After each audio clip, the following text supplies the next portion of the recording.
A second chance. Elena Harrington stared out the kitchen window, her fingers tracing the rim of her coffee mug as the morning sun filtered through the lace curtains. At 38, she felt like a shadow of the woman she once was, vibrant, ambitious, full of dreams. Her divorce from Ryan had shattered that illusion 6 months ago. He had left her for a younger colleague, citing her emotional baggage as the reason, but Elena knew the truth. His infidelity had been the slow poison killing their marriage. Now, she lived in her mother's modest 2-story home in the quiet suburbs of Boston, sharing a room with her 8-year-old daughter, Lily. Sophia, her mother, was a pillar of strength at 65, but her constant hovering only amplified Elena's sense of failure.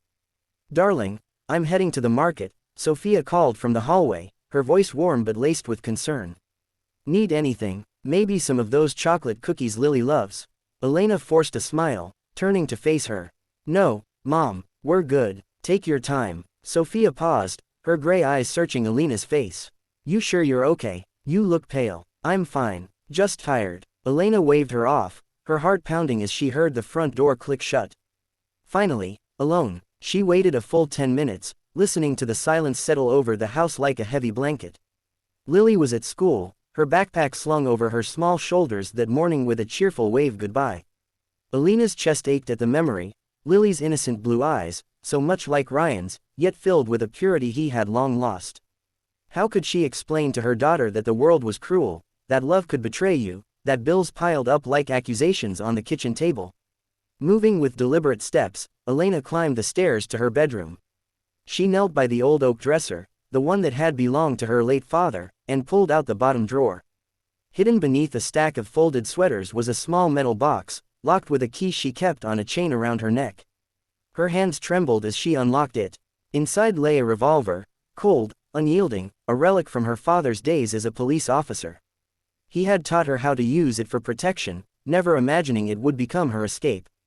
Tears blurred her vision as she loaded the chamber, the metallic clicks echoing in the quiet room. The divorce had stripped her of everything. Her job as a graphic designer, she couldn't focus anymore, her savings devoured by legal fees, her self-worth. Ryan's alimony checks were sporadic, and the house they once shared was sold, leaving her dependent on Sophia. Night after night, Elena lay awake, haunted by the what-ifs. What if she had seen the signs earlier? What if she had fought harder? The depression had crept in like fog, thickening until it suffocated her. She couldn't burden Lily with a broken mother, couldn't let Sophia watch her daughter fade away. "I'm sorry," she whispered to the empty room, imagining Lily's face. "You'll be better off without me." She sat on the edge of the bed, the gun heavy in her lap, and closed her eyes, steeling herself for the end. The phone rang. Elena jolted, her pulse racing. It was the landline downstairs, insistent and shrill. She ignored it at first, but it persisted, cutting through her resolve. With a sigh of frustration, she set the gun on the nightstand and descended the stairs, wiping her eyes. The caller ID showed an unfamiliar number with a Boston area code. "Hello," her voice cracked. "Ms. Harrington, this is attorney Marcus Hale from Hale & Associates. I'm calling regarding your ex-husband, Ryan Caldwell." Elena's stomach dropped. "What about him? If this is about alimony, I'm afraid it's more serious. Mr. Caldwell was involved in a car accident last night. He didn't survive." The world tilted. Elena gripped the counter, her knees buckling. Ryan, dead, the man who had broken her heart, who had walked away without a backward glance. What? How? A drunk driver crossed lanes on the highway. It was instant. But Ms. Harrington, there's more. Ryan updated his will 3 months ago. He named you as the primary beneficiary. She sank into a chair, numb. "That can't be right. We were divorced. He hated me." The attorney cleared his throat.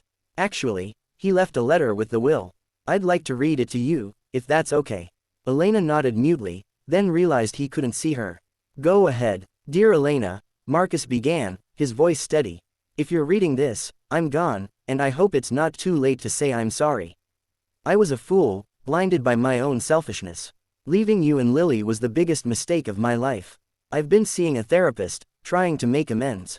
I know I can't fix the past, but I want to secure your future.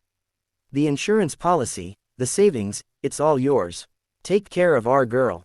Tell her I loved her. And Elena, you deserve happiness. Forgive me if you can. Ryan." Tears streamed down Elena's face, hot and unrelenting. The policy was worth over $500,000, plus investments she never knew about. Ryan had been remorseful, he had changed. No one had expected this, not Sophia, not Lily, certainly not Elena. The man who had abandoned them had, in death, given them a lifeline. She hung up the phone, her mind reeling. The gun upstairs felt like a distant nightmare now. How could fate twist so cruelly and kindly in the same breath? Ryan's death was a tragedy, but his final act was redemption. For the first time in months, a spark ignited in her chest, hope. The front door opened suddenly. Elena, I forgot my wallet. Oh, honey, what's wrong? Sophia rushed in, dropping her purse as she saw her daughter's tear-streaked face. Elena stood, pulling her mother into a fierce hug. Mom, something happened. Ryan, he's gone, but he left us everything. Sophia's eyes widened in shock. What? How? As Elena explained, the words tumbling out, Sophia held her tight. My God, no one could have seen this coming. But Elena, this means you can start over. We can. Lily arrived home from school an hour later, her ponytail bouncing as she skipped through the door. Mommy, Grandma, look what I made. She held up a crayon drawing, a family of 3 stick figures under a rainbow, labeled, Me, Mommy, and Grandma, Forever Heroes. Elena knelt, enveloping her daughter in her arms, the weight of the morning's despair lifting. It's beautiful, sweetheart, and you know what? We're going to be okay. Better than okay. That evening, as the sun set, Elena sat on the porch with Sophia and Lily, watching fireflies dance in the yard. The inheritance would pay off debts, fund Lily's education, perhaps even allow Elena to pursue her long-forgotten dream of opening a small art studio. But more than the money, it was the unexpected forgiveness that healed her. Ryan's letter had pierced her heart, reminding her that people could change, that life held surprises beyond the pain. No one had expected the accident, the will, the redemption. But in that twist of fate, Elena found her strength. She wasn't just a divorced woman anymore, she was a survivor, a mother, a woman reborn. And as Lily's laughter filled the air, Elena whispered a silent thank you to the universe, vowing to live fully, for all of them.